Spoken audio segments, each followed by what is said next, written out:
This is where air traffic controllers are sounding the alarm over the ongoing government shutdown and its impacts to air travel. Let's get right out to Fox 5's Richard Giacobas, who joins us live from there.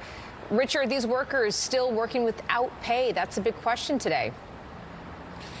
You know, Bianca, they are some of the most stressed out workers in the country, air traffic controllers. Even before this shutdown took place, if you remember over the summer, when air traffic controllers were trying to come to work, there were those staffing challenges. It wreaked havoc on air travel. Now, day 14 of the government shutdown, and today is the first day that these air traffic controllers get a partial paycheck, and they're still being forced to go to work. They say it's detrimental, and they're going to tell you why. They were here today at LaGuardia, at least some of them, from the National Air Traffic Controllers Association, to inform passengers about the effects of the shutdown, at least when it comes to flying. This being the first official day that they receive a partial paycheck in 2 weeks. If the shutdown continues, their pay goes away completely. Imagine that. But air traffic controllers are essential workers. They're mandated to work. That includes overtime, 6 days a week, up to 10 hours a day. So they're now coming to that reality that they may be forced to find a second job to pay their bills. Some of them are on one income. And just the thought of that has them overcome with emotion.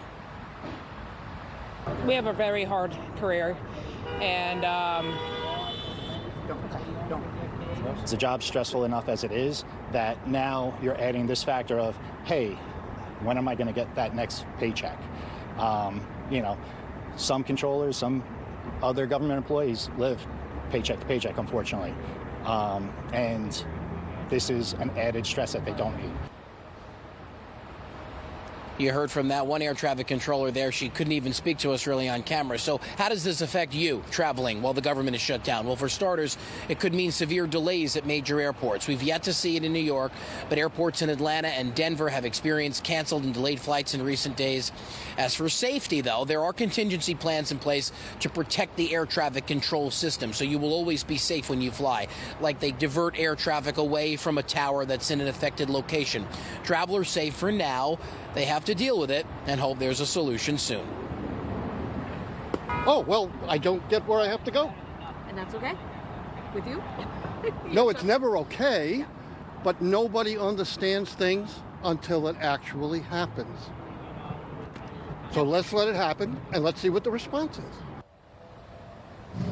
So once the shutdown ends, air traffic controllers would receive a lump sum in back pay, typically, but the president has suggested in recent weeks that they may not happen unless Congress signs off on it. So think about this. This is the harsh reality.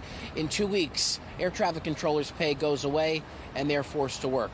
What happens then? We'll see. We're live at LaGuardia this afternoon. Richard Giacobas, Fox 5 News. Bianca. Yeah, frustrating issue all around there. All right. Thanks so much, Richard. Meanwhile, some developing news at noon. A man in the Bronx